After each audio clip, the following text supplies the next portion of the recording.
සියලු දෙනාටම සුබ දවසක් වේවා. 11 ශ්‍රේණිය විද්‍යුත් චුම්බකත්වය හා විද්‍යුත් චුම්බක ප්‍රේරණය පාඩමේ 3 වන කොටස. අද ඔබත් එක්ක සාකච්ඡා කරන්න බලාපොරොත්තු වෙන්නේ විද්‍යුත් චුම්බක ප්‍රේරණය.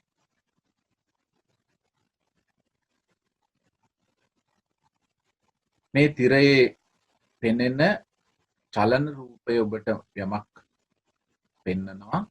බලන්න සන්නායක රැහැනක් චුම්බක ක්ෂේත්‍රයක් තුලට ඇතුළු කරනවා ඉන් ඉවතට ගන්නවා. එතකොට ඒ සන්නායකයේ තුල විදුලි ධාරාවක් ගමන් කරනවා. ඒ ගමන් කරන විදුලි ධාරාව පිළිබඳ පහතින් වූ ප්‍රස්ථාරයකින් නිරූපණය කරනවා යම් අදහසක්.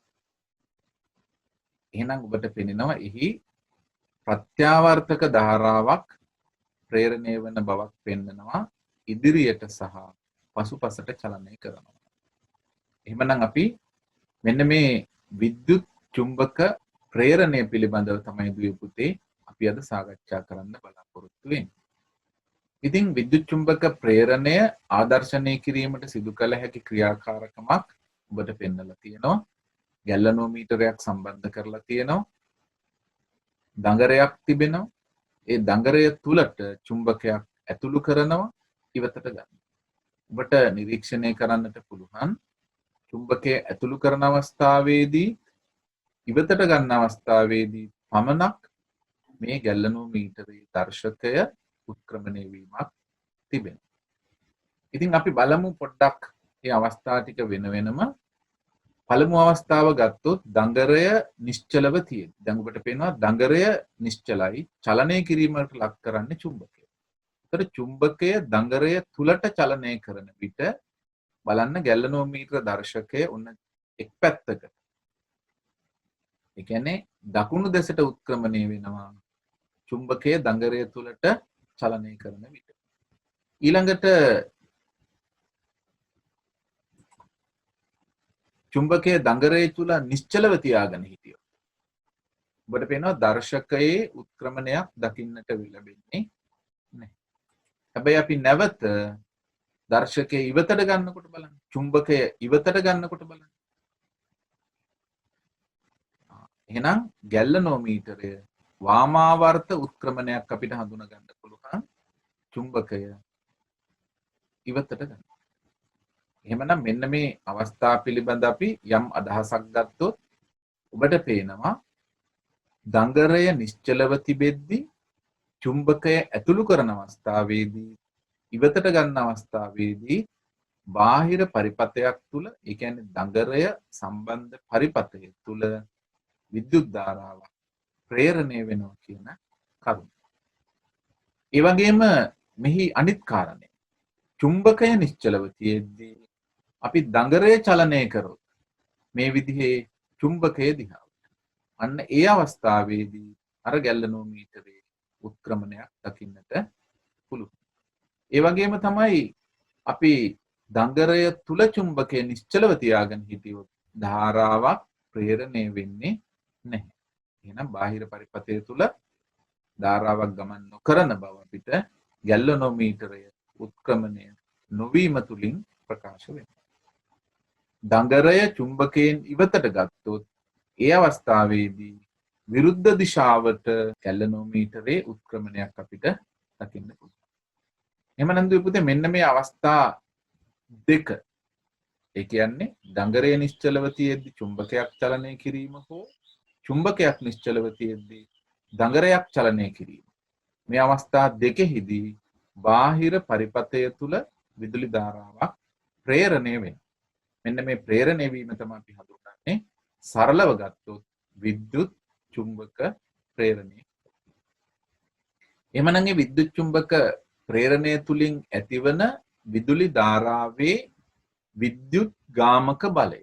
විද්‍යුත් ගාමක බලය කියන්නේ දුවේ පුතේ ඇතිවන විදුලි ධාරාව බාහිර පරිපථය තුලින් පළවා හැරීමට තියෙන බලය. ඒ කියන්නේ විදුලිය ගමන් කරවීමට තියෙන හැකියාව. ඒ සඳහා බලපානවා සාධක තුන. එකක් තමයි චුම්බකයේ ප්‍රබලතාවය. එහෙනම් ප්‍රබල චුම්බකයක් යොදාගත්තොත් ප්‍රේරිත ධාරාවේ විශාලත්වය වැඩි වෙනවා. ඒ වගේම තමයි අපි යොදා ගන්න දඟරේ වට ගණන. වට ගණන වැඩි වෙන්නට ප්‍රේරිත ධාරාවේ විශාලත්වය වැඩි වෙනවා. ඒ කියන්නේ විද්‍යුත් ගාමක බලය වැඩි වෙනවා. විදුලිය ගමන් කරවීමට තියෙන බලය වැඩි වෙනවා. තුන්වෙනි කාරණේ අපි ගත්තොත් චුම්බකයේ හෝ දඟරේ චලනය වන වේගය. ඔබ දන්නවා සාමාන්‍ය පාපැදියක සම්බන්ධ වෙලා තියෙන ඩයිනමෝවක් වේගයෙන් කරකවනකොට වැඩි ධාරාවක් ඉපද වෙන්නට හේතුව තමයි මෙන්න මේ දඟරය හෝ චුම්බකය. ඒ කියන්නේ බයිසිකල් ඩයිනමෝ වෙනම් කරකැවෙන චුම්බකයේ චලනය වන වේගයේ වැඩිවීම තමයි වැඩි ධාරාවක් ඇති වෙන්නට හේතු වෙන්නේ. එහෙම නන්දුවේ පුතේ චුම්බකයේ ප්‍රබලතාවය, දඟරේ වට ගණන සහ චුම්බකයේ හෝ දඟරය චලනය වන වේගය, මෙන්න මේ කියන කරුණු තුන ප්‍රේරිත විද්‍යුත් ගාමක බලයට අනුලෝම වශයෙන් සමානුපාතික වෙනවා. අනුලෝම වශයෙන් සමානුපාතික වෙනවා කියලා කියන්නේ අඩු වෙනකොට අඩු වෙනවා, ඒ වගේම වැඩි වෙනකොට වැඩි වෙනවා කියන කාරණා. ඉතින් ඍජු සන්නායකයක් චුම්බක ක්ෂේත්‍රයකට ලම්බකව තියලා ක්ෂේත්‍රයටත් සන්නායකයටත් ලම්බකව සන්නායකයේ චලනය කරනවා. සන්නායකයේ දෙකලවර විද්‍යුත් ගාමක බලයක් ප්‍රේරණය වෙනවා.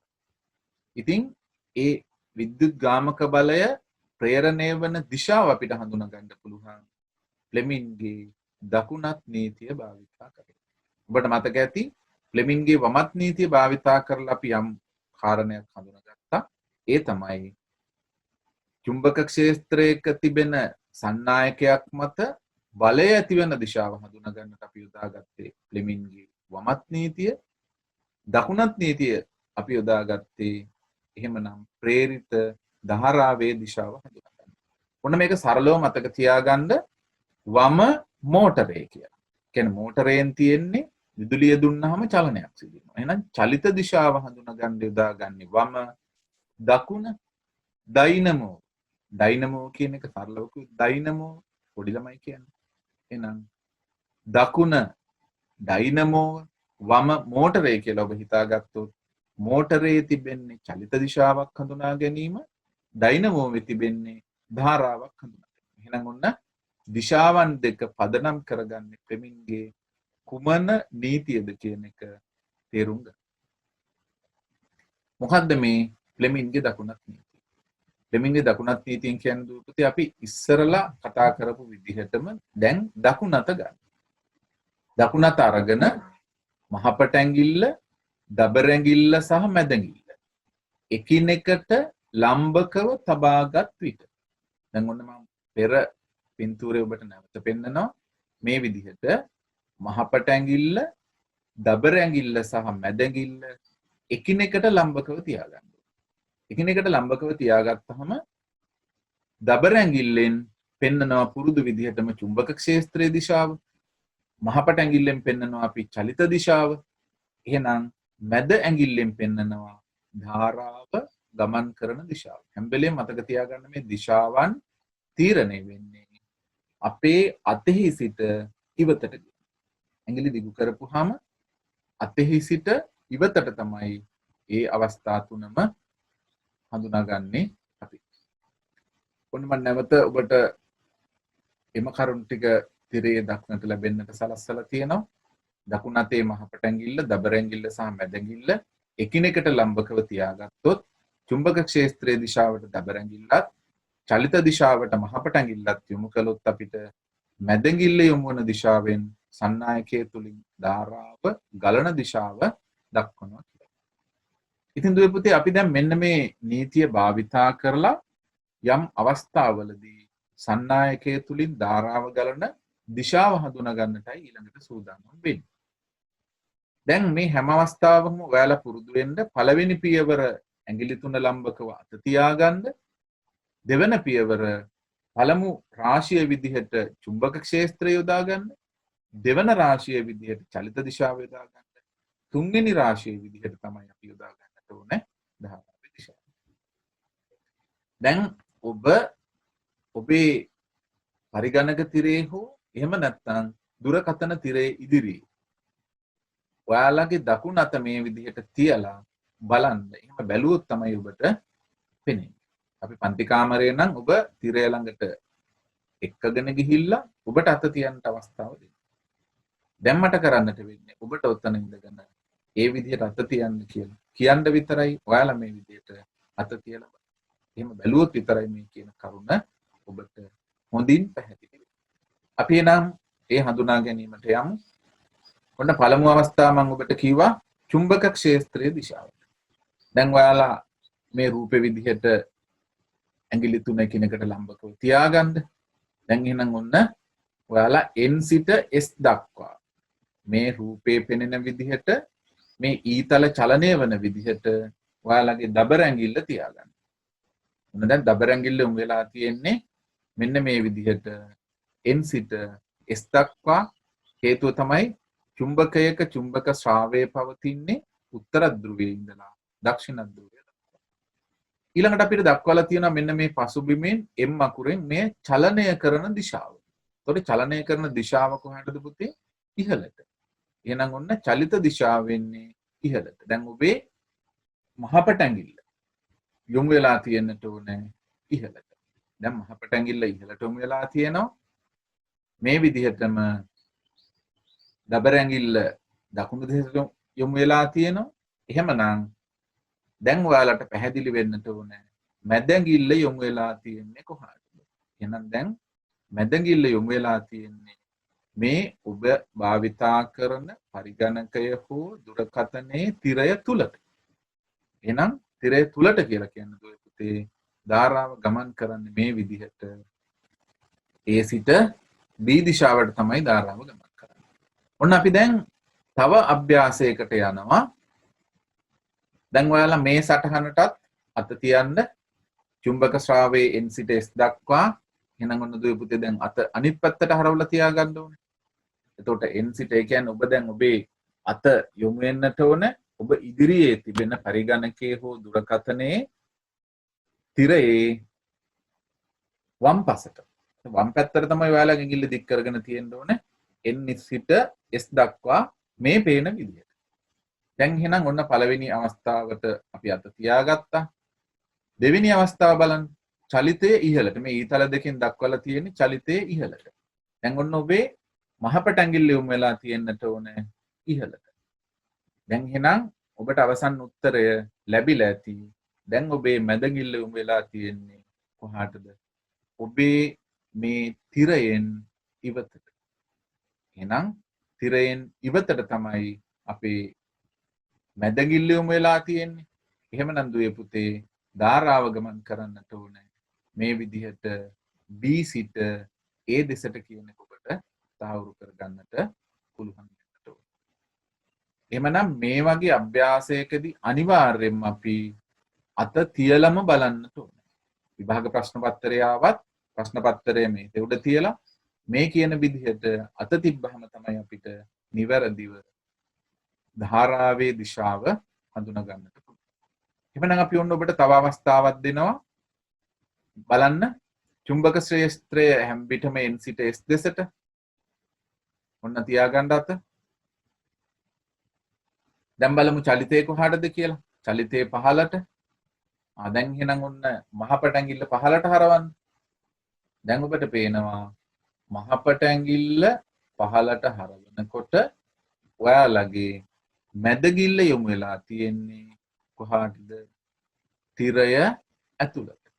එහෙනම් තිරය ඇතුළට යොමු වෙනවා කියන්නේ දුවේ පුතේ ධාරාව ගමන් කරන්නේ දැන් ඔබට පේනවා A සිට B දිශාවට කියලා. අපි තවත් අවස්ථාවකට යමු. දැන් ඔන්න චුම්බක ශ්‍රාවයේ N සිට S දක්වා තිබෙන්නේ මේ දිශාවට. දැන් එහෙනම් ඔබ ඔබේ දකුණ අත එකිනෙකට ඇඟිලි තුන ලම්බකව තියාගෙන දකුණු දෙසට යොමු කරගන්න. මේක ඔයාලගේ දුරකථනයේ හෝ පරිගණකයේ තිරය මත අත තියාගන්න පුළුවන්. ඒ වගේම තමයි චලිතය අපි පෙන්නලා තියෙනවා ඉහළට. එහෙනම් මෙහෙම චලිතය ඉහළට වෙන අවස්ථාවේදී දැන් ඔබේ මැදගිල්ල යොමු වෙන්නේ තිරය තුලට. එහෙනම් තිරය තුලට යොමු වෙනවා කියලා කියන්නේ දුවේ පුතේ දැන් ධාරාව ගමන් කරන්නේ කොහාටද? A සිට B දක්වා. ඔන්න තවත් අවස්ථාවක්. දැන් ඔබ මුදින් දන්න කාරණයක් තමයි චුම්බක ක්ෂේත්‍රයේ තියෙන්නේ n සිට s දක්වා. ඔන්න අපි මේ විදිහට ඇඟිල්ල තිබ්බා. හැබැයි අපිට මේකෙන් පෙන්නලා තියෙනවා චලනය කරන්නේ චුම්බකය කියලා.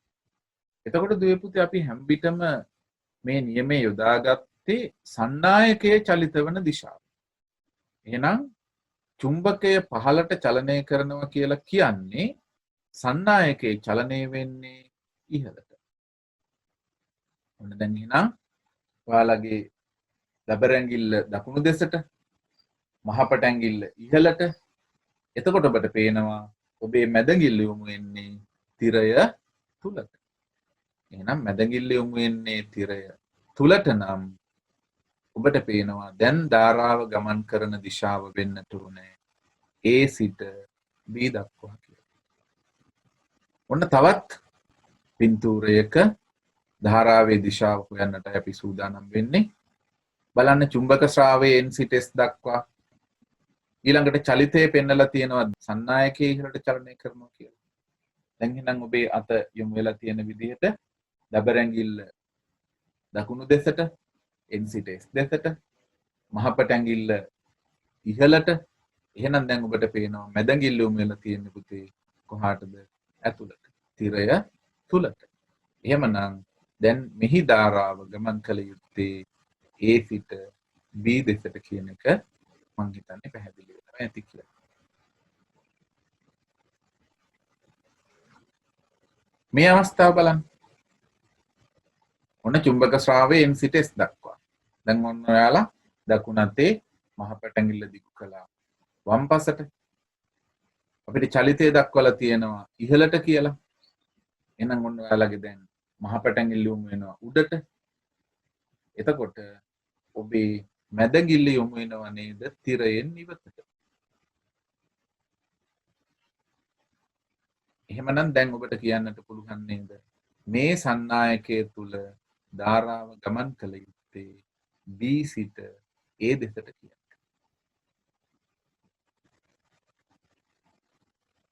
ඉතින් මෙන්න මේ විදිහට විද්‍යුත් චුම්බක ප්‍රේරණය අවස්ථාවක ධාරාවේ දිශාව අපිට ලෙමින්ගේ දකුණත් නීතිය භාවිතා කරලා හඳුනා ගන්න පුළුවන්. ඉතින් අපි දන්නවා විද්‍යාඥයෝ මේ විවිධ සංකල්ප හඳුනාගෙන තියෙන්නේ මේ මානවයාට බොහෝ ප්‍රයෝජනවත් ලෙස උපකරණ නිෂ්පාදනය කරගන්න. අපි බලමු එවැනි උපකරණ කීපයක නම් මේ තියෙන චුම්බකපත්. මේ තාක්ෂණය මේ අවබෝධය නොමැති වුණාට චුම්බකපත් බැංකු කාඩ් කියලා අපි කියන්නේ. මේවා පාවිච්චි කරනවා ඕන කෙනෙක්. ඊළඟට මේ තිබෙන්නේ ප්‍රත්‍යාවර්තක ධාරා ඩයිනමෝ. ඒතර හිතන්න මේ ඩයිනමෝ කියන උපකරණය නොතිබුණා නම් මේ මූලික සංකල්පය හඳුනාගත්තේ නැත්නම් අපිට අද මේ ප්‍රධාන විදුලිය නැහැ. එහෙමනම් ඔබට මේ සාකච්ඡාවක් මෙසේ පැවැත්වෙන්නේ නැහැ. ඊළඟට බයිසිකල් ඩයිනමෝ. තවත් උපකරණයක් ගත්තොත් අපේ විද්‍යාගාර ඩයිනමෝ ආදර්ශනය. පාසලේ තියෙන ඩයිනමෝ ආදර්ශනය විද්‍යුත් චුම්බක ප්‍රේරණය භාවිතා කරලා විදුලි ධාරාවක් නිපදවන බව ආදර්ශනය කරන්නට සකස් කළ උපකරණයක්. ඒ වගේම පරිණාමකය. මේ පරිණාමකයක් නොතිබුණා නම් ඒත් අපිට ප්‍රධාන විදුලිය ලැබෙන්නේ නැහැ. ඔබ දන්නවා සාමාන්‍ය ව්‍යවහාරයේ ට්‍රාන්ස්ෆෝමරය කියලා කියන්නේ මේ උපාංගයට පරිණාමකය අපි සිංහලෙන් කියන්නේ. ඊළඟට සල දඟර මයික්‍රොෆෝන. එතකොට ඔබ දන්නවා නූතනයේ බොහෝ දියුණු තාක්ෂණයෙන් යුතු මයික්‍රොෆෝන වර්ග තිබෙනවා. නමුත් මේ තමයි මේ ආරම්භක මූලික સિદ્ધාන්තය යොදාගත්තු මයික්‍රොෆෝනේ සල දඟර මයික්‍රොෆෝන. මේ පිළිබඳව අපි පැහැදිලි කිරීමක් ඔබට ඉදිරියේදී කරනවා. එහෙම නන්දු විපුතිය ප්‍රත්‍යාවර්තක ධාරා ඩයිනමෝව කියන උපාංගය පිළිබඳව කෙටි තොරතුරක් සාකච්ඡා කරලා ඉන්නවා. ප්‍රත්‍යාවර්තක ධාරා ඩයිනමෝවක තියෙන කොටස්. මෙහි විද්‍යුත් හෝ නිත්‍ය චුම්බක දෙකක් තියෙන්නට ඕන. ප්‍රායෝගිකව වාහනවල තියෙන ප්‍රත්‍යාවර්තක ධාරා ඩයිනමෝ වල තියෙන්නේ විද්‍යුත් චුම්බක. මේ ඊටාම කුඩා මට්ටමක උපකරණයක් තුල තමයි නිත්‍ය චුම්බක තියෙන්නේ. හේතුව නිත්‍ය චුම්බකයක් තිබෙන ඩයිනමෝවක් පත්වීමට ලක් නොවිය යුතුයි. ඊළඟට පරිවෘත තඹකම්බි දඟරයක්. ඒ කියන්නේ අපි කොයිල් එකක්. මේ ගැන අපි වැඩි විස්තර පසුව කතා කරනවා.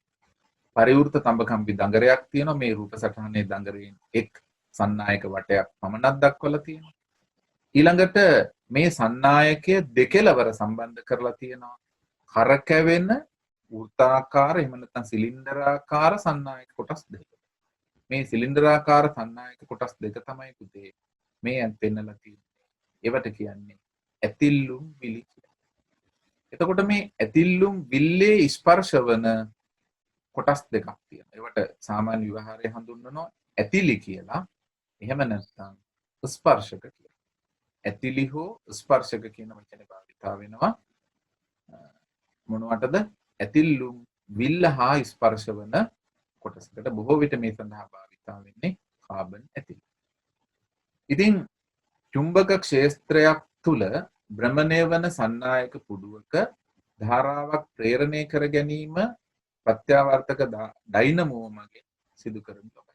අපි බලමු එහෙනම් මේ දඟරය තුල ධාරාවක් ප්‍රේරණය වෙන්න නම් අපි මොකක් කරන්න ඕනද? කිසියම් උපක්‍රමයක් භාවිතා කරලා මේ සන්නායක දඟරය කරකවන්නට ඕන. ඔබ දන්නවා බයිසිකලේ චුම්බකය කරකවනවා. විදුලි බලාගාරයක මේ සන්නායක දඟරයට සම්බන්ධ වෙලා තියෙන අක්ෂයකට ජල පහරක් යොදලා ඒ ජල පහරෙන් මේ දඟරය කරකවනවා. එහෙනම් මොකක් හරි උපක්‍රමයක් භාවිතා කරලා සන්නායක දඟරය භ්‍රමණය වීමකට අපි ලක් කරන්නට ඕන. අපි උපකල්පනය කරමු මේ දඟරය භ්‍රමණය වෙන්නේ වාමාවර්තව කියලා. එහෙමනම් ඔබ දන්නවා මේ දඟරේ වාමාවර්තව භ්‍රමණය වෙනවා නම් මේ AB සන්නායක කොටස ඉහළට චලනය වෙන්නට ඕනේ. CD සන්නායක කොටස පහළට චලනය වෙන්නට ඕනේ. ඊළඟට මේ චුම්බකයේ උතුරු ද්‍රවයේ සිට දකුණු ද්‍රවයේ දක්වා චුම්බක ක්ෂේත්‍රය තිබෙනවා. එතකොට දුවේ පුතේ මෙන්න මේ AB සන්නායක කොටසටත් CD සන්නායක කොටසටත් මේ චුම්බක ක්ෂේත්‍රයේ බලපෑම තියෙනවා. මෙය අධ්‍යයනයේදී හඳුන්වනවා චුම්බක ශ්‍රාවය මගින් දඟරය කැපී යෑම කියලා. මතක තියාගන්න ඒ අදහස ඔබට තේරුම් නැත්නම් සරලව තේරුම් ගන්න. මේ චුම්බකයේ චුම්බක ශ්‍රාවයට බලපෑමක් ඇති වෙනවා මෙන්න මේ සන්නායක කොටසට. එහි තිබෙන ඉලෙක්ට්‍රෝන වලට මේ චුම්බක බලයෙන් යම් බලපෑමක් ඇති වෙනවා කියලා. ඊළඟට බලමු අපි චලිත වෙන්නේ මම ඔබට කිව්වා AB ඉහළට චලිත වෙන්නට ඕන මේ වාමාවර්තව භ්‍රමණය වෙනවා. දැන් මේ සමස්ත කොටස කැරකෙන්නේ මේ අතට නම් මේ මෙහෙම කැරකෙනවා නම් ඔබට පේන්න ඕනේ මේ AB කියන කොටස ඉහළට චලනය වෙන්නට ඕන. ඊළඟට CD කියන කොටස පහළට චලනය වෙන්නට ඕන. ඉතින් අපි ඉස්සෙල්ලම බලමු මේ AB බාහුව තුල කොහොමද මේ බලපෑම හේතු කොටගෙන ධාරාවක් ප්‍රේරණය වෙන්නේ කියලා. දැන් ඔයාලගේ දකුණු අත දිගු කරන්නකෝ N සිට S දක්වා. නමුත් දබරැඟිල්ල මේ රූපයේ පෙන්න ඊතලයේ දිශාවට යොමු කරගෙන තියෙනවා. ඊළඟට ඔබ මහපට ඇඟිල්ල යොමු කරගෙන තියෙනවා මේ රූපයේ දෙන විදියට ඉහළට. එහෙම යොමු කරගත්තොත් දුවේ පුතේ ඔබට පේනවා ඔබේ මැදඟිල්ල යොමු වෙන්නේ තිරයෙන් ඉවතට.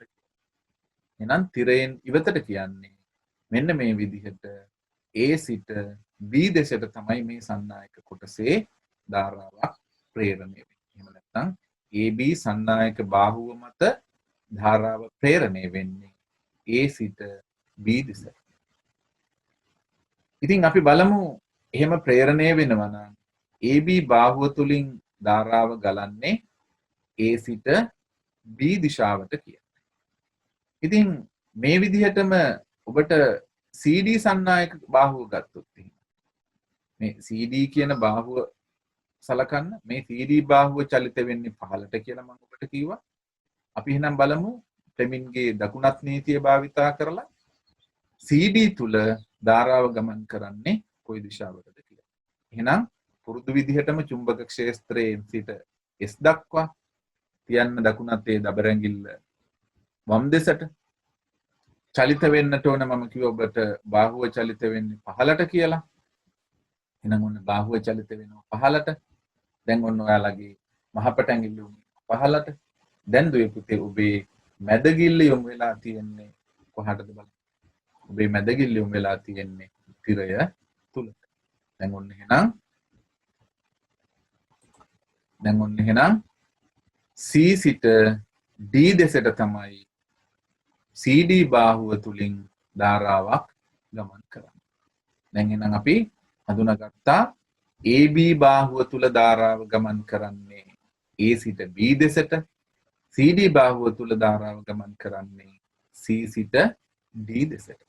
දැන් එතකොට දුවේ පුතේ ඔබට පුළුවන් නේද මේ විදිහට ධාරාවක් ප්‍රේරණය වෙනවා නම් මේ බාහිර පරිපතය තුලින් ධාරාව ගමන් කරන දිශාව මේ තිබෙන තොරතුරු භාවිතා කරලා හඳුනා ගන්න. දැන් ඔන්න මාත් එක්ක මේ කරුණු බලන්න. දඟරයේ වාමාවර්තව භ්‍රමණය වන විට ෆ්ලෙමින්ගේ දකුණත් නියමයට අනුව සන්නායක පුඩුව තුලින් ධාරාවේ ගමන් මඟ. අපි ඒ වලින් පටන් ගනිමු. දැන් ඔබට පේනවා මෙතන A සිට ගමන් කරන්නේ කොහාටද? B දක්වා. ඔන්න මම සටහන් කරා පහලින් B දක්වා. B වලට පස්සේ මේ ධාරාව මේ සන්නායක පුඩුව දිගේ මෙහෙම ගිහිල්ලා මෙහෙම යනවා. හොඳින් රූපය නිරීක්ෂණය කරලා බලන්න. මේ AB සන්නායක පුඩුව සම්බන්ධ වෙන්නේ මෙන්න මේ Q කියන ඇතිල්ලුම් බිල්ලට. මේ P කියන ඇතිල්ලුම් බිල්ල මැදින් ඇවිල්ලා Q කියන ඇතිල්ලුම් බිල්ලට තමයි සම්බන්ධ වෙන්නේ. එහෙමනම් මේන ධාරාව දැන් ඔන්න මේ විදිහට එනවා. ඇවිල්ලා Q කියන ඇතිල්ලුම් බිල්ලට සම්බන්ධ වෙනවා. එතකොට ඔබට පේනවා Q කියන ඇතිල්ලුම් බිල්ලට සම්බන්ධ වෙනවා Y කියන කාබන් ඇතිල්ල. ඔන්න දැන් ධාරාව Q වලින් Y වලට එනවා. Y වලින් දැන් එයාට පුළුවන් මේ බාහිර පරිපතයට යොමු වෙන්න. බාහිර පරිපතයට යොමු වෙලා ඔන්න දැන් ගැල්ලනෝමීටරේ හරහා යනවා. එහෙනම් ඔන්න දැන් අපි G අකුර දක්වන්න පුළුවන් ගැල්ලනෝමීටරේ හරහා යනවා කියලා. දැන් මේන ධාරාව මේ සන්නායක කොටස දිගේ මෙහෙම ගමන් කරලා මේ සන්නායක කොටස දිගේ මෙහෙම ගමන් කරලා එනවා කොතෙන්ද? මෙන්න මේ x විදිහට දක්වලා තියෙන කාබන් ඇතිල්ලට. මොන දැන් මේ x අකුරින් දක්වලා තියෙන කාබන් ඇතිල්ල ඒ කාබන් ඇතිල්ල ස්පර්ශ වෙනවා මෙන්න මේ p විදිහට දක්වලා තියෙන ඇතිල්ලුම් පිළ. ඔන්න x වලින් එන්නේ කොහාටද? p වලට. දැන් මේ p වලට ආපු ධාරාව මෙන්න මේ සන්නායක කොටස දිගේ මෙහෙම ඊළඟට සන්නායක කොටස දිගේ මෙතෙන්ට C දක්වායි. ඔන්න දැන් ධාරාව C දක්වා. ඊට පස්සේ මීට පෙර අපි හඳුනාගත්ත විදිහට C සිට D දක්වා ධාරාව ගමන් කරනවා. D වලින් නැවත ධාරාව A දක්වා ගමන් කරනවා. ඔන්න මං හිතන්නේ දුවේ පුතේ ඔබට මේ ආකාරයට සන්නායක පුඩුව චුම්බක ක්ෂේත්‍රයට ලම්බකව චලනය වන අවස්ථාවේ ධාරාව ප්‍රේරණය වන ආකාරය පිළිබඳව ඔබට හඳුනා ගන්නට පුළුවන්. ගැල්ලනෝමීටරය හරහා ධාරාව ගමන් කරනකොට ඔන්න ගැල්ලනෝමීටරය දක්ෂිනාවර්තව උත්ක්‍රමණය වෙනවා. ඒ කියන්නේ අපි උපකල්පනය කරනවා ධාරාව මේ අතට ගමන් කළේ එහෙනම් මේ අතට ගමන් කරපුවාම දක්ෂිනාවර්තව උත්ක්‍රමණය වුණා කියලා. ඉතින් දැන් දඟරයේ වට භාගයක් කරකුණා කියන්නේ. දඟරේ වට භාගයක් කරකිනකොට AB බාහුව තිබ්බ තැනට CD බාහුව පැමිණෙනවා. CD බාහුව තිබ්බ තැනට AB බාහුව පැමිණෙනවා. ඔන්න දැන් එතකොට බලන්න ඉස්සෙල්ලා මෙතන තිබ්බේ CD බාහුව, මෙතන තිබ්බේ AB බාහුව වට භාගයක් කරකුණා. හැබැයි පුතේ මේ AB සම්බන්ධ වෙලා තිබ්බේ මතකයි නේද Q කියන ඇතිල්ලට කියන එක. CD සම්බන්ධ වෙලා තිබ්බේ P කියන ඇතිල්ලට. රවුම කරකුණාට මේ බාහුවේ සන්නායක කෙලවර සම්බන්ධ වෙලා තිබෙන තැන වෙනස් වෙන්නේ නැහැ.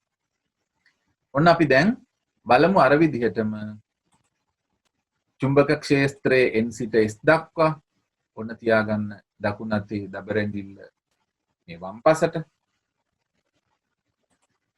මම ඔන්න තනි රේඛාවකින් දැක්වුවා මේ තොරතුරු ටික ඔබට වඩා පැහැදිලි වෙන්න. එහෙමනම් අපි දෙවන අවස්ථාවේ බලමු CD බාහුව චලනය වෙන්නේ කොහාටද? ඉහළටනේ. එහෙනම් CD බාහුව චලනය වෙන්නට ඕනේ ඉහළට.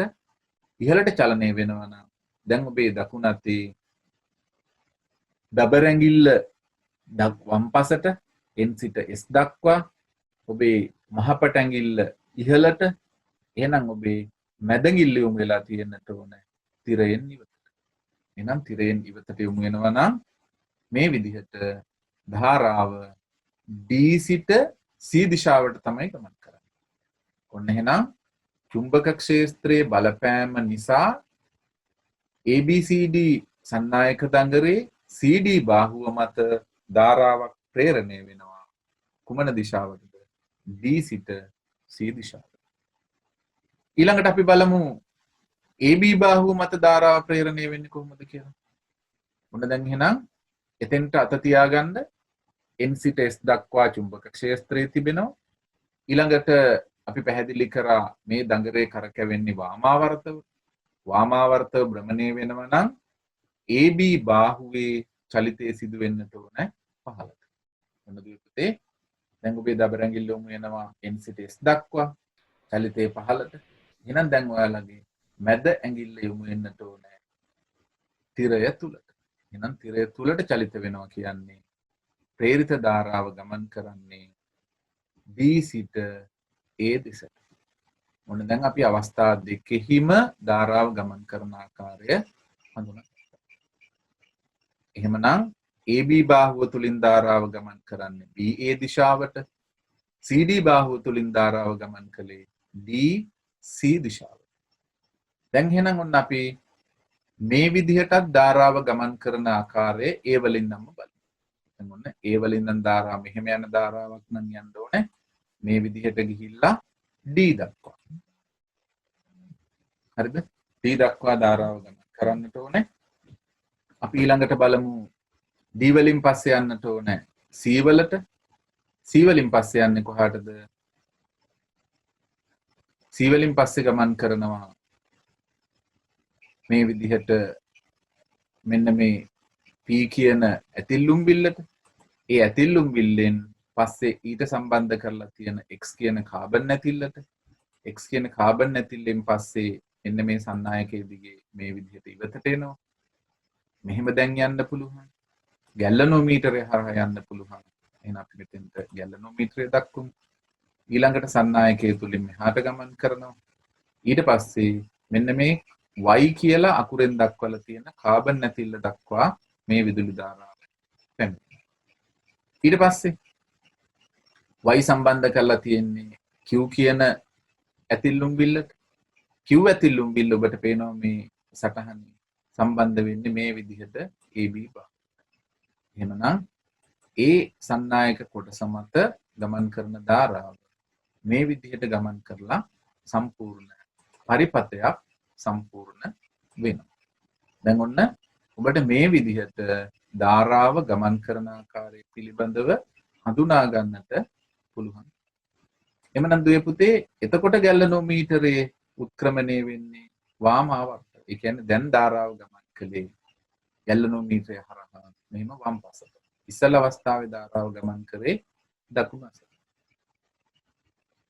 මේ ආකාරයට එක වටයක් කැරකෙනකොට නැවත සන්නායක පුඩුව තිබුණු පිහිටීමට. ඒ කියන්නේ දැන් AB මෙතන CD මේ විදිහට අඛණ්ඩව මේ සන්නායක පුඩුව කරකැවෙනකොට මේ පරිපතය තුල ඇතිවන ධාරාව බාහිර පරිපතය තුලින් ගමන් කරන්නේ දිශා දෙක. එහෙනම් එක්වරක් ගැලනෝමීටරය හරහා මේ පැත්තට යනවා. ඊළඟ වටභාගයේදී දඟරය මේ තුලින් ගමන් කරන ධාරාව ගැලනෝමීටරය හරහා වම් පසට යනවා. එහෙමනම් දුවේ පුතේ එක වටයක් කරකැවෙනකොට මේ විදිහට ධාරාව ගමන් කිරීම අපි හඳුන්වන්නේ ප්‍රත්‍යාවර්තක ධාරාවක් විදිහට.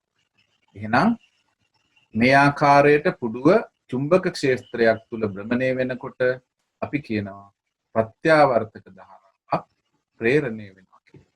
හොඳයි. එහෙමනම් දඟරය කරකැවෙන විට ධාරාව ප්‍රේරණය වෙන ආකාරය බලමු.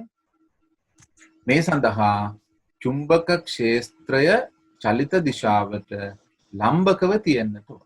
දැන් අපි ඔබට මේ කරුණු සාකච්ඡා කළේ මහපට ඇඟිල්ල, දබර ඇඟිල්ල සහ මැද ඇඟිල්ල එකිනෙකට ලම්බකව තියාගෙන. එහෙනම් චලිත දිශාවට චුම්බක ක්ෂේත්‍රය ලම්බක වුණොත් තමයි උපරිම ධාරාවක් ප්‍රේරණය වෙන්නේ. ඒ තොරතුරු අපිට මෙන්න මේ විදිහට හඳුනා ගන්න පුළුවන්. දඟරය අර පළවෙනි රූපයේ ඉඳලා දෙවෙනි රූපය දක්වා පැමිණෙනකොට වට දෙකකදී චලිත දිශාව ක්ෂේත්‍රයට, ඒ කියන්නේ චුම්බක ක්ෂේත්‍රයට සමාන්තර වෙනවා. මම ඒක ඔබට පැහැදිලි කරන්නම්. ඒ අවස්ථා දෙකේදී ධාරාවක් ප්‍රේරණය වෙන්නේ නැහැ. ඔබට මේ සටහන බලන්න, මේ ඔබේ පෙළ පොතේ තියෙන සටහන. දඟරේ මේ විදිහට තිබුණොත් චලිත දිශාව මෙහාට, චුම්බක ක්ෂේත්‍රය මෙහාට. එහෙනම් ඒ අවස්ථාවේදී ධාරාවක් ප්‍රේරණය වෙන්නේ නැහැ. මේ විදිහට වටයක් කරකැවෙනකොට එක්තරා අවස්ථාවකදී ධාරාව උපරිම විදිහට ප්‍රේරණය වෙනවා, අනික් අවස්ථාවේ ධාරාව ප්‍රේරණය වෙන්නේ නැහැ. එහෙනම් ඒ බව හඳුනා ගන්නට මෙන්න මේ අවස්ථා ටික බලන්න. මේ තියෙන්නේ ආරම්භක පිහිටුම. මේ ආරම්භක පිහිටුමේදී අපි කතා කරේ මේ දඟරය වාමාවර්තව භ්‍රමණය වෙනවා කියලා. එහෙනම් එතකොට AB සන්නායකයේ මෙතන, CD සන්නායකයේ මෙතන. ඊළඟට වට කාලක් භ්‍රමණය වෙනකොට මේ AB කියන එක මෙතෙන්ට එනවා, CD බාහුව මෙතෙන්ට එනවා. දැන් මේක වට කාලක් භ්‍රමණය වෙලා. තව වට කාලක්, ඒ කියන්නේ සම්පූර්ණ ප්‍රමාණය වට 4න් 2ක්. එහෙම නැත්නම් වට භාගයක් එනකොට දැන් මෙතන තිබ්බ AB පිහිටුම මෙතෙන්ට ඇවිල්ලා. මෙතන තිබ්බ CD පිහිටුම මෙතෙන්ට ඇවිල්ලා. ඔන්න තවත් වට කාලක් ගියොත්, ඒ කියන්නේ වට 3 කාලක් වෙනකොට මේ AB කියන එක මෙතන යටට ගිහිල්ලා. මේ CD කියප එක උඩට ඇවිල්ලා. ඉතුරු වට කාලක් යනකොට, ඒ කියන්නේ සම්පූර්ණයෙන් වටයක් ආපුවාම නැවත මේ AB පිහිටුම තව වට කාලක් උඩට යනවා කියන්නේ මෙතෙන්ට එනවා. CD මෙතෙන්ට එනවා. එහෙනම් දුවේ පුතේ දැන් ඔබට පෙනෙන්නට ඕනේ මේක රවුමක් කරකැවෙන අවස්ථාවේදී මේ පිහිටුමේදී ක්ෂේත්‍රයට ලම්බකව චලිතයේ තියෙනවා, මේ පිහිටුමේදී ක්ෂේත්‍රයට සමාන්තරගත වෙනවා. එයත් පැහැදිලි මදි නම් මම තවත් රූප සටහනකින් මේක පෙන්නන්නම්. දැන් බලන්න මේ පළමු අවස්ථාව. මේ අවස්ථාවේදී චුම්බක ක්ෂේත්‍රයේ තියෙන්නේ උතුරෙන් දකුණට. අපි මේ සටහනේ මේ දුඹුරු පැහැයෙන් පෙන්වන එක උත්තර ධ්‍රුවයේ විදිහටත්, කොළ පාටින් පෙන්වන එක දක්ෂිණ ධ්‍රුව විදිහට සලකමු.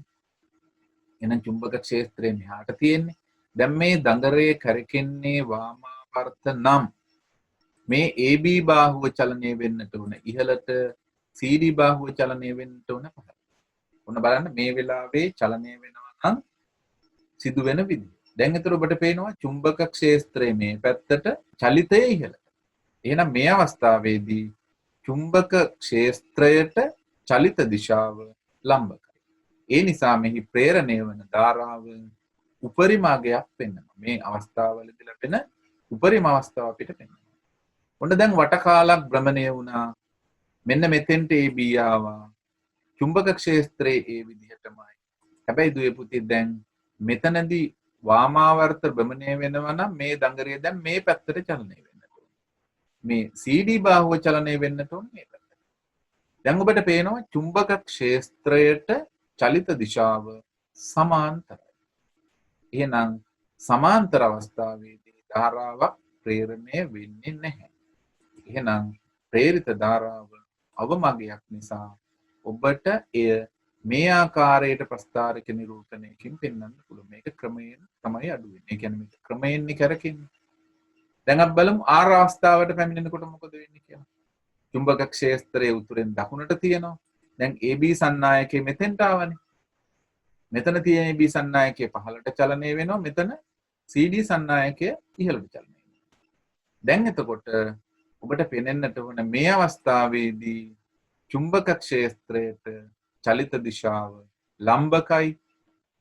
හැබැයි දැන් සන්නායකයේ තුල ධාරාව ගමන් කරන්නේ අනෙක් දිශාවට. මම ඔබට පෙර පැහැදිලි කරා මේ පිහිටුමේදී ධාරාව යම් දිශාවකට ගමන් කරා නම් වටභාගයක් එන අවස්ථාවේදී ධාරාව අනෙක් පසට චලනය වෙනවා.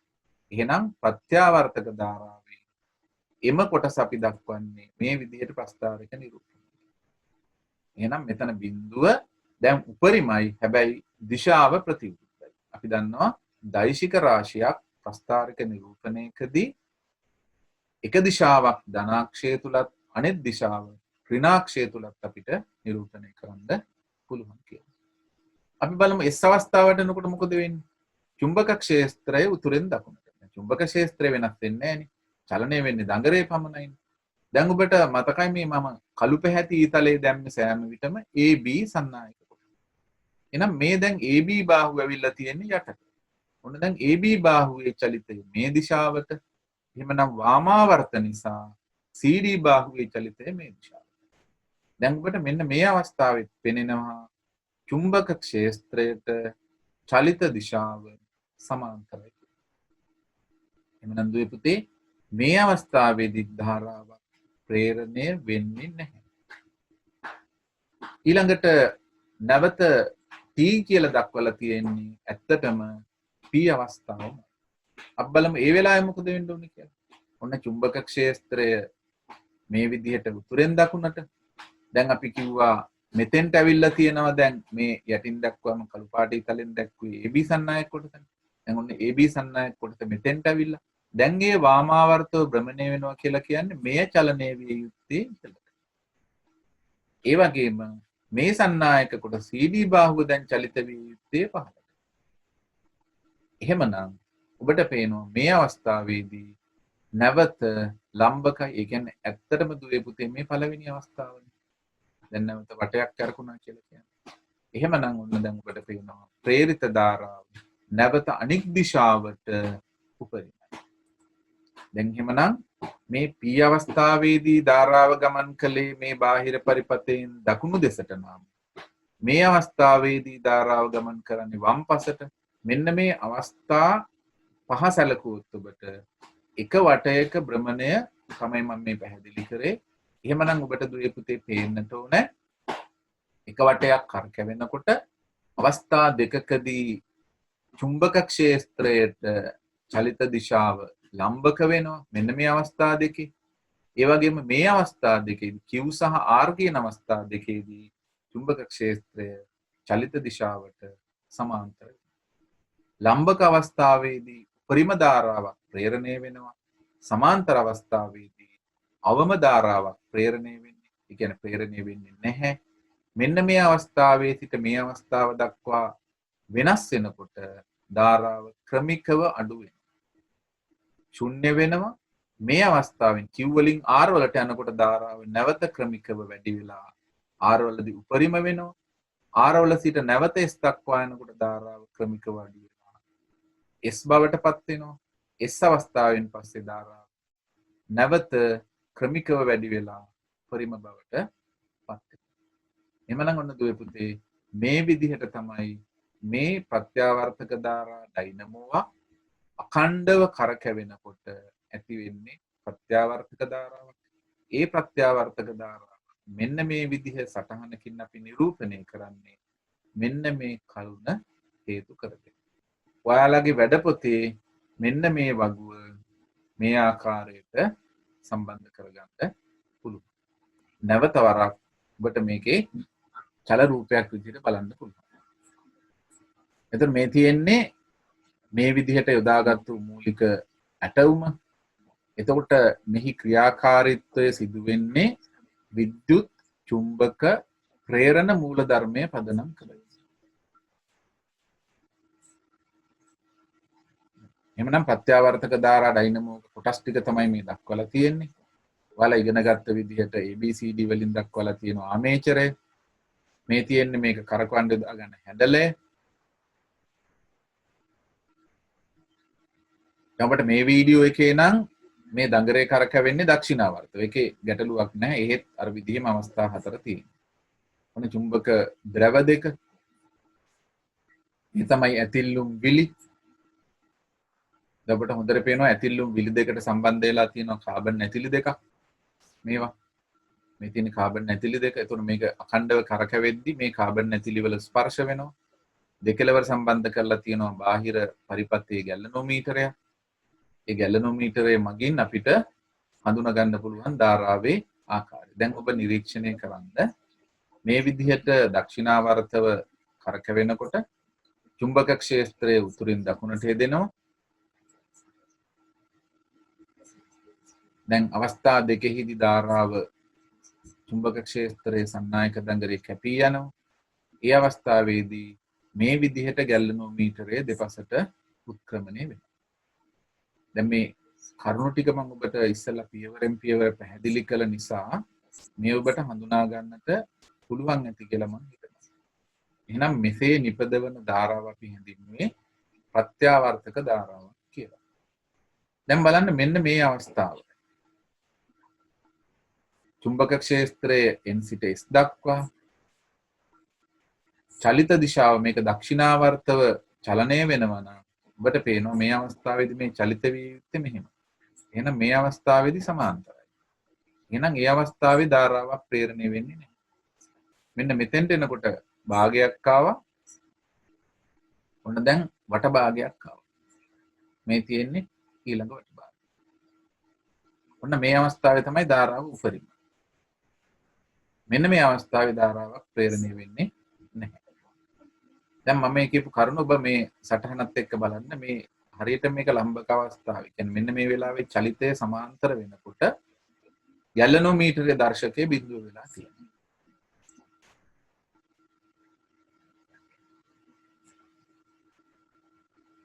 ලෙමින්ගේ දකුණත් නියමය මේ AB සහ CD සන්නායක බාහුව දෙකට යොදා ගනිමින් අපිට ධාරාවේ දිශාව මේ ආකාරයට හඳුනා ගන්න පුළුවන්.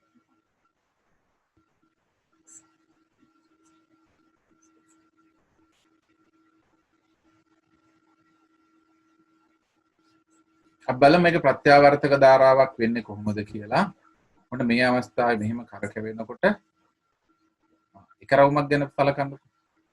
දැන් මේ අවස්ථාවේදී කාලයේ බිඳුවයි චුම්බක ක්ෂේත්‍රයේ මේ දිශාවට චලිත දිශාව මේ දිශාවට. එහෙනම් පුතේ ධාරාවක් ප්‍රේරණය වෙන්නේ නැහැ. ඒ නිසා ගැල්ලනෝමීටරයේ බිඳුවයි අපි අඳින ප්‍රස්ථාරක නිරූපණයත් බිඳුවයි. ඔන්න දැන් මේක ටික ටික කරකිනකොට චුම්බක ක්ෂේත්‍රයේ ටික ටික කැපෙන්න පටන් ගන්නවා. ගැල්ලනෝමීටරේ ටික ටික ගමන් කරනවා. බලන්න. මේ අවස්ථා තුන බලන්න. මේ දඟරය බලන්න, ගැල්ලනෝමීටරේ බලන්න, ප්‍රස්ථාරක නිරූපණය. ඔන්න දැන් මේ වෙලාවේ චලිතේ පහළට. චලිතේ පහළට කියන්නේ ක්ෂේත්‍රයට ලම්බක අවස්ථාව. ප්‍රේරිත ධාරාව උපරිමයි, ප්‍රස්ථාරක නිරූපණේ ඉහළම අවස්ථාව. උනායි නැවත ටික ටික කරකැවෙනවා. ටික ටික ප්‍රේරිත ධාරාව අඩු වෙනවා. මේ ගැල්ලනෝමීටරෙන් ඔබට පේනවා. ඔන්න බිඳුවට එනවා. දැන් මේ බිඳුවට එන අවස්ථාවේදී චලිත දිශාව වම් පසට ක්ෂේත්‍රයේ දකුණු පසට සමාන්තරයි. ඔන්න දැන් නැවත කරකැවෙනවා.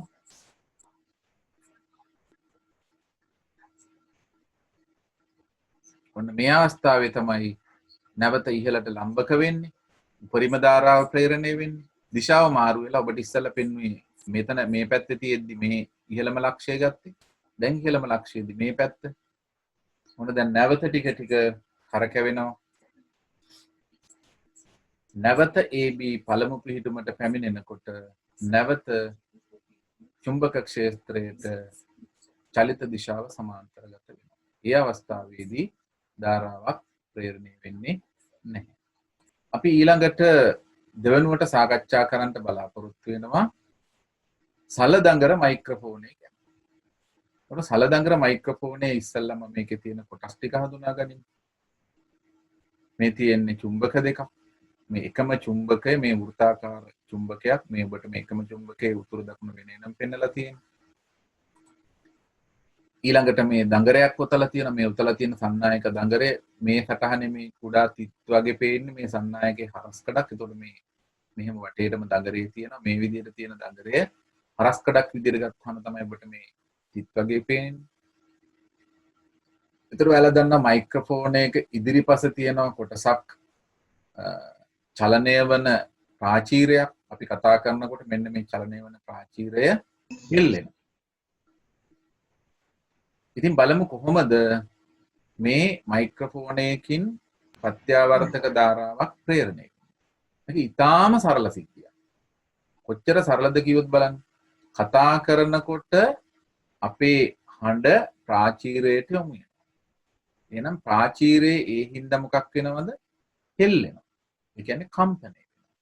කම්පණය වෙනවා දෙපැත්තට. ඇතුළත පිටතට කම්පණය වෙනවා. එතකොට ප්‍රාචීරය කම්පණය වෙනකොට ඒකට සම්බන්ධ කරලා තිබ්බේ දඟරයක්නේ. එහෙනම් දඟරෙත් කම්පණය වෙනවා. ඒතර ඔන්න බලන්න අපි කතා කරනවා පටලය කම්පණය වෙනවා. පැටලයට සම්බන්ධ කරලා තියෙනවා දඟරය කම්පණය වෙනවා. දැන් අපි හිතුවද මේ දඟරය තියලා තියෙන්නේ කොහෙද කියලා. එහෙනම් චුම්බක ක්ෂේත්‍රයක දඟරයක් තියලා තියෙනවා නම් ඒ දඟරය චලනය වීමකට ලක් වෙනකොට ප්‍රත්‍යාවර්තක ධාරාවක් ප්‍රේරණය වෙනවා කියලා අපි මේ වෙන විට ඉගෙනගෙන තියෙනවා. ඔන්න දුවේ පුතේ මෙහි යොදලා තියෙන සරල උපක්‍රම. එහෙනම් දඟරය කම්පණය වන්නේ චුම්බක ක්ෂේත්‍රයක නිසා දඟරයට ලැබෙන චුම්බක ශ්‍රාවය වෙනස් වෙනවා. එතකොට එහි ප්‍රත්‍යාවර්තක විද්‍යුත්ගාමක බලයක් ප්‍රේරණය වෙනවා. දැන් බලන්න කොච්චර සරල සිද්ධියක්ද මේ අය යොදාගෙන තියෙන උපක්‍රමය කියලා. ඉතින් දඟරේ චලනය වන්නේ දෙපසට නිසා විද්‍යුත්ගාමක බලයේද දිශා මාරු වෙනවා. ඒ කියන්නේ ඒකට අනුරූපව කුඩා ප්‍රත්‍යාවර්තක ධාරාවක් මයික්‍රොෆෝනයෙන් නිපදවෙනවා. ඒතකොට මෙන්න මේ කුඩා ප්‍රත්‍යාවර්තක ධාරාව නැවත වර්ධකයකට යොමු කරලා. ඒ කියන්නේ ඇම්ප් එකකට සම්බන්ධ කරලා එහි ධාරාව වැඩි කරගන්න. වැඩි කරගෙන තමයි දුවේ පුතේ ස්පීකරයට යවන්නේ. එතකොට තමයි මයික්‍රොෆෝනයෙන් කතා කරන හඬ අපිට විශාල නැත්නම් වැඩි හඬක් බවට පේනවා. ඊළඟට අපි බලමු බයිසිකල් ඩයිනමෝ. ඒතර මේ හැම එකක් තුලම පුතේ තියෙන මූලික සංකල්පය විතරක් තේරුම් ගන්න. කඩපාඩම් කරන්න අවශ්‍ය නැහැ. බයිසිකල් ඩයිනමෝවේ තියෙන්නේ විද්‍යුත් චුම්බක ප්‍රේරණයක්. එහෙනම් බලමු කොහොමද සිද්ධ වෙන්නේ කියලා. ඔබ දන්නවා බයිසිකලය ගමන් කරනකොට මේ ඩයිනමෝවේ හිස කොටස ටයරේ ස්පර්ශ වෙලා තියෙන්නේ. ඒ කොටස කරකැවෙනවා. කරකැවෙනකොට ඊට ඇතුලින් සම්බන්ධ කරලා තියෙන චුම්බකය මේ චුම්බකය සම්බන්ධ වෙලා තියෙනවා මේ සන්නායක දංගරය තුල. දැන් එතකොට ඔයාලට ඊටාම සරලයි නේද මේ චුම්බකය කැරකෙනවා. දඟරයට ලැබෙන චුම්බක ශ්‍රාවය වෙනස් වෙනවා. එහෙනම් මේකේ ප්‍රත්‍යාවර්තක ධාරාව ප්‍රේරණය වැඩි විද්‍යුත්ගාමක බලයක් ප්‍රේරණය කරගන්න දඟරය හා ගැටෙන චුම්බක බල රේඛා ගාන වැඩි කරගන්නට ඕනේ. ඒකට යොදලා තියෙන උපක්‍රමය තමයි මෙන්න මේ දඟරය උතලා තියෙන්නේ මෘදු යකඩ හරයක් වටේට. මෘදු යකඩ හරයක් වටේට උතපුවාම එහි වැඩි චුම්බක බලයක් ලැබෙනවා. ඉතින් බයිසිකලේ වේගයෙන් පදිනකොට ලාම්පුවේ දීප්තිය වැඩි වෙන්නේ. මම ඔබට ආරම්භයේ කිව්වා මේ විද්‍යුත්ගාමක බලය අනුලෝමව සමානුපාතික වෙනවා කියලා චුම්බකය හෝ දඟරය චලනය වන වේගයට. එහෙනම් දඟරය වේගයෙන් බයිසිකල් ඩයිනමෝ තුල චුම්බකයේ වේගයෙන් කරකැවෙනකොට එහි වැඩි විදුලි ධාරාවක් නිපද වෙනවා. ඒ කියන්නේ වැඩි විද්‍යුත්ගාමක බලයක් ප්‍රේරණය වෙනවා. හේතුව තමයි චුම්බකයේ වේගයෙන් කරකැවෙන විට දඟරය සමග ගැටෙන චුම්බක ක්ෂේත්‍රයේ වෙනස් වීම වේගවත් වෙනවා. ඒ තමයි එහි මූලික සිද්ධාන්තය. බයිසිකල් ඩයිනමෝයේ සිදුවන ශක්ති පරිවර්තනය මොකක්ද? යාන්ත්‍රික ශක්තිය විද්‍යුත් ශක්තිය බවට පත් වෙනවා. ඉතින් දුවේ පුතේ අපිට එකපාරට මෙන්න මේ යාන්ත්‍රික ශක්තියද චාලක ශක්තියද කියන එක හිතා ගන්න අමාරු නම් මතක තියාගන්න අපි චාලක ශක්තිය කියන්නේ යම් වස්තුවක් චලනය වීමේදී තිබෙන ශක්තියට පමණයි. එම චලනය භාවිත වෙමින් කාර්යයක් කෙරෙනවා නම් එය අපි හඳුන්වනවා යාන්ත්‍රික ශක්තිය. එතකොට චාලක ශක්තිය කාර්යයක් කෙරෙන අවස්ථාවේදී අපි හඳුන්වනවා යාන්ත්‍රික ශක්තිය කියලා. උදාහරණයක් ගමුකෝ. ජලාශයක ජලය නිකම්ම ගලාගෙන යනවා. ගඟක් දිගේ වතුර ගලාගෙන යනකොට එහි තිබෙන්නේ චාලක ශක්තිය.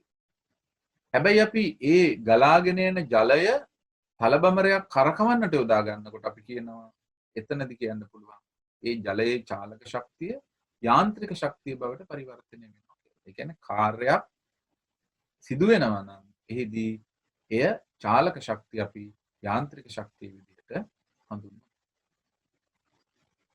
බයිසිකල් ඩයිනමෝවේ නිපද වෙන්නේ ප්‍රත්‍යාවර්තක ධාරාවක් කියලා දැන් නම් ඔබට පැහැදිලි වෙන්නට ඕන. මෙන්න මේ ආකාරයට ඩයිනමෝවක් තුල අනිවාර්යයෙන්ම නිපද වෙන්නේ ප්‍රත්‍යාවර්තක ධාරාව. ඊට සම්බන්ධ කරලා තියෙන පැලිවලලු. එහෙම නැත්නම් ඇතිල්ලු. මම ඒක ඔබට ඊළඟ රූප සටහනෙන් පැහැදිලි කරන්නම්.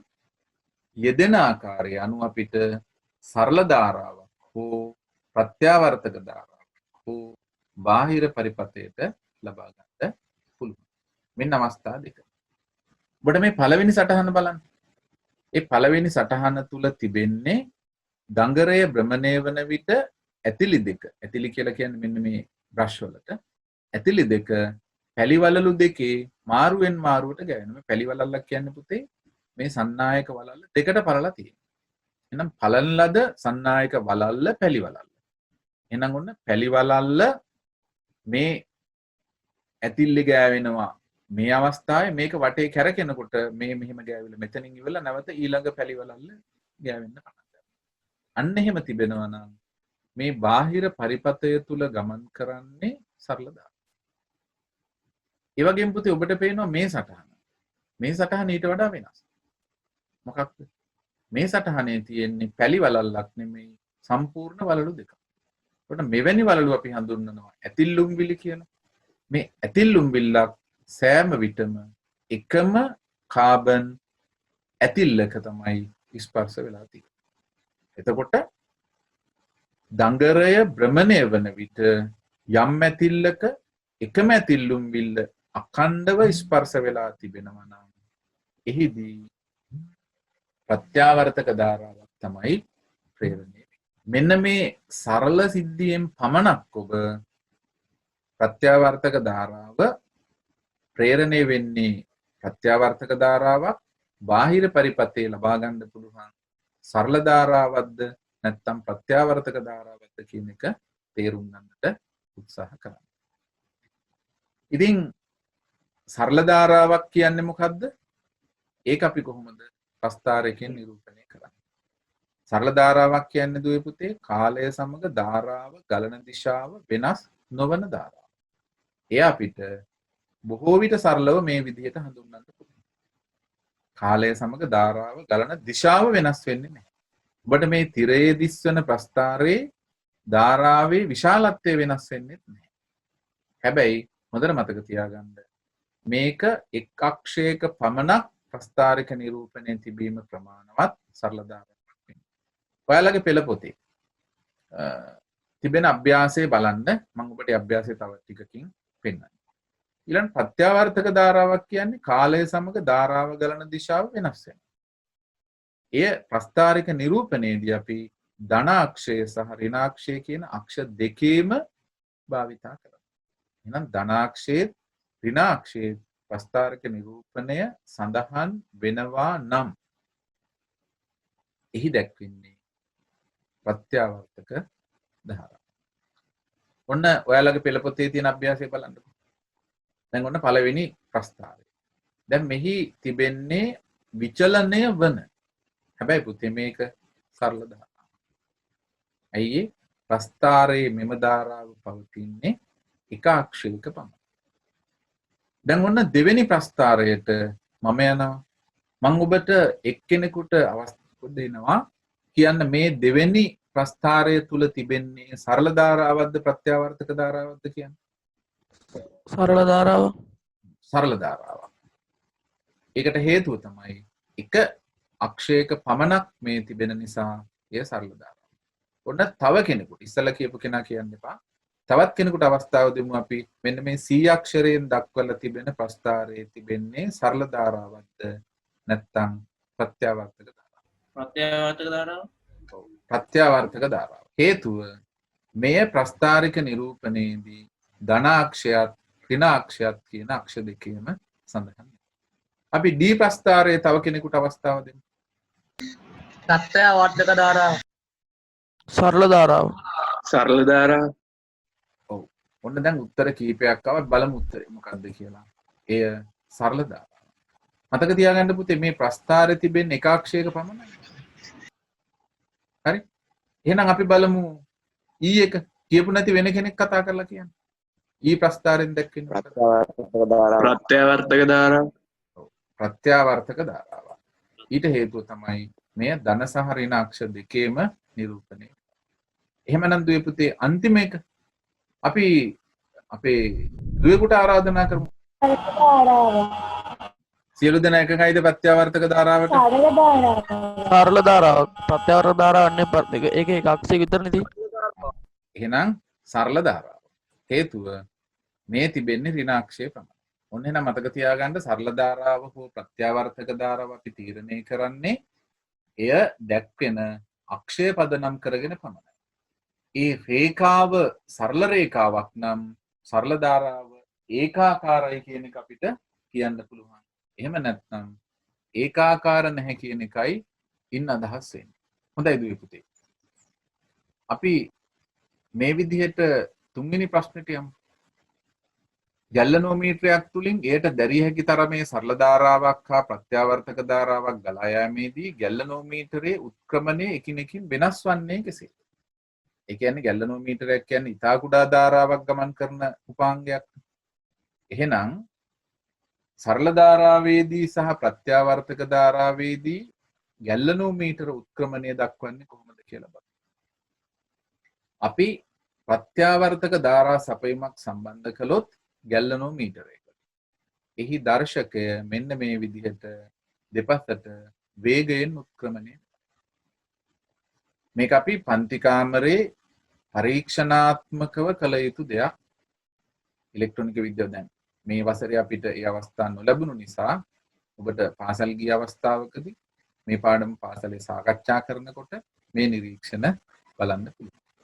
ඒ වගේම අපි සරල ධාරා සපයීමක් සම්බන්ධ කළොත් එක් අවස්ථාවකදී ගැල්ලනෝමීටරයේ උත්ක්‍රමණය එක් පසකටත් අනෙක් අවස්ථාවේදී ගැල්ලනෝමීටරයේ උත්ක්‍රමණය අනෙක් පසකට. ඒ කියන්නේ කෝෂවල අග්‍ර මාරු කරොත් ගැල්ලනෝමීටර උත්ක්‍රමණයේ දිශාව වෙනස් වෙනවා. එහෙමනම් සමස්තයක් විදිහට අපිට කියන්න පුළුවන් සරල ධාරා සපයීමක් සම්බන්ධ කළොත් දක්ෂිනාවර්තව හෝ වාමාවර්තව හෝ උත්ක්‍රමණය වෙනවා කියලා. ඒ වගේම තමයි ප්‍රත්‍යාවර්තක ධාරා සපයීමක් සම්බන්ධ කළොත් ගැල්ලනෝමීටරය වේගයෙන් දෙපසට උත්ක්‍රමණය වෙනවා. මෙය බයිසිකල් ඩයිනමෝක වාගයක්ත් අපිට නිරීක්ෂණය කළ හැකි මට්ටමක් වෙනවා. ප්‍රධාන විදුලි සැපයීම තත්පරයට 50 වාරයක් ප්‍රත්‍යාවර්ත වන ධාරාව අපි යොදා ගත්තොත් ඒ අවස්ථාවේදී අපිට නිරීක්ෂණය කරන්නට බැරි තරම් වේගයෙන් දෙපසට කම්පණය වෙනවා. ඒ කියන්නේ තත්පරයට 50 වාරයක් දෙපසට කම්පණය වෙනවා බලන්නට පුළුවන්. ඉතින් දුවේ පුතේ ඊළඟට අපිට කතා කරන්න තියෙන්නේ පරිණාමක පිළිබඳව. පරිණාමක සම්බන්ධයෙන් තොරතුරු කොටස මම ඔබට ඊළඟ දවසේදී ඔබත් එක්ක සාකච්ඡා කරන්න බලාපොරොත්තු වෙනවා.